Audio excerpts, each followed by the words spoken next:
Oh yeah, we finally got some news about the Burning Crusade Classic 2.0. And yeah, I realise I'm about a week late to this news, but you guys know me, I'm too busy lifting heavy weight in the gym and buying loads of gold in game. Oh boy, time to get my tier 3 shoulders. What can I do for you? Yeah, here we go. Only cost me like 150 gold. One more piece and I have the 8 set. Have a good one. I have nothing left. But at least I have the tier 3 shoulders. Also, I have my Crusade bis. TBC hype, TBC hype. What can I say? I'm a busy man with a busy schedule. And that's why I broke up with my girlfriend as soon as I saw the PTR post. Now without further ado, let's get into the news. First and foremost, we need to talk about these prices. They're way too cheap. £65 for the epic pack. What is Blizzard smoking? That is ridiculous value. You're telling me we get a nether drake that looks better than the gladiator drake, the spit mount, a level boost, pets, and a hearthstone animation for £65? Nah, this should be at least double that. I'm saying £130. Now that's a fair price. I mean, let's be real, we don't care about the retail stuff. However, this is a smart move from Blizzard to include retail mounts too, because they know that retail players get mad FOMO and need to collect every single pet and mount. Very smart move, but too cheap. And dare I say, they should have made an alternate version of Ashes of Alar instead. Now that would sell fast.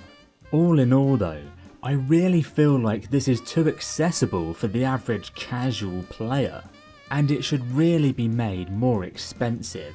Also, a sweet bonus would be, if you buy the Outland Epic pack, you should get access to a special GDKP server where you can buy gear for gold. Oh yeah, now we're cooking. You see, I've said this for years, Blizzard need to hire me to their marketing team. I'd make them so much money. Now, on to the changes.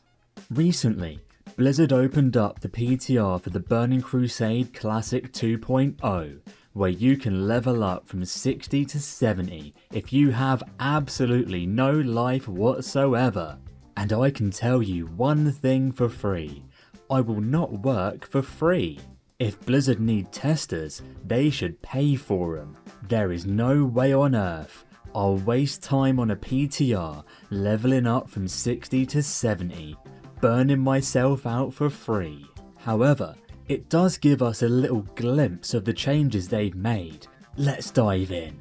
Heroism / Bloodlust is now raid wide with a 10-minute sated exhaustion debuff, and this ability / debuff will reset on boss kill and wipe. Many people are overjoyed by this change, thinking that it's great. This change is absolutely terrible, as it really kills the micromanagement for the raid leader for the top passers in the raid. To me, this change just screams casual gameplay, and it really shows how out of touch Blizzard is when it comes to changing the game. Also, the grammar on this is just despicable. Would it hurt them to double check the spelling? Read this carefully. This specific ability / debuff will only to reset on boss kill and wipe. Will only to reset? Where did they learn English? Oh my gosh, this is a big one. I felt sick when I read this. Terracone's respawn rate is increased and additional Terracone nodes have been added. What in the casual is this? God forbid the herbalists make a bit of gold, or fight over a node, increasing the respawn rate and adding more nodes. They may as well put haste potions in a vendor in the middle of Shatrath. Absolutely abhorrent change. Oh, I was gonna make a Terracone Mafia, now what am I gonna do? The ramifications for this will be unprecedented. And if that wasn't already bad enough, adding retail to my classic. Edit mode added as a quality of life option for players' user interfaces? Absolutely sickening. We don't need this. We all play using the default UI, with 50 billion weak auras. Oh god, it just gets worse. Heroic Dungeons. Every player's first character will be required to become fully attuned, hitting revered reputation level. But upon doing so for each dungeon, players can then purchase a bag which contains a Bind on Battle.net account key to send to alts. Alts must reach at least the friendly reputation level to use the key and grant attunement to that character. Excuse my French, what in God's name is this? Let me tell you, because of this change, you're gonna have so many noobs trying to get into your heroic dungeons. Undergeared noobs that don't know how to play their class. This is the most alt-friendly, casual change I've ever seen. Do Blizzard even want people to play the Burning Crusade, or just skip through it entirely? I'm so confused. What they should have done is make the reputation gains in the Burning Crusade twice as slow. That way, when you do heroics, you know that you all deserve to be there. Hold up.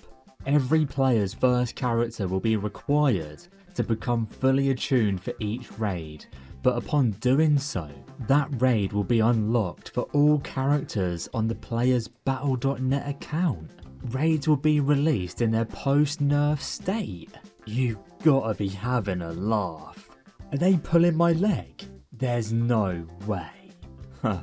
So let's get this straight. Not only have they murdered any prestige associated with earning entry to heroics, they've also done it with raids, along with butchering any semblance of difficulty in a version of the game that's old enough to drive a bloody car. I mean, come on. All jokes aside, post-nerf raids is an absolute cakewalk and an insult to our intelligence. We're all gonna be falling asleep mid-raid because Blizzard is too goddamn lazy to implement pre-nerf. I'm sorry, but this game will be way too easy if they don't backtrack on this. If I had it my way, I'd make the raids harder than pre-nerf. I want Crusade to be so difficult that it takes 6 hours to clear. Alright, there's a lot to read here, and if I read this all out, we're gonna be here for like 25 minutes. So long story short, they've casualified Arena and made it super easy to get the gear. My thoughts on this? Well, as a top 1% elite player in the Burning Crusade, I'm obviously not happy. However, it will increase Arena participation. So all in all, this might actually be a good change. And here we have Blizzard, proving they might just be the laziest company ever. God forbid the devs do a bit of work. There will be no character clones to Era, and you can only transfer to Era for a certain amount of time before Anniversary progresses to TBC. That's correct, no character clones. Billion-dollar company by the way. Sorry, trillion-dollar company by the way. And to top it all off, no Anniversary hardcore servers for TBC, because that would require Blizzard to do some work. I think all of this proves that Anniversary is truly on maintenance mode, while Blizzard works on this unknown, unforeseen next season for Classic. What could it be? I guess we'll find out in about 5 years' time. And also, where's the flying spectral tiger? Where's the new world buffs? Where's the WoW token?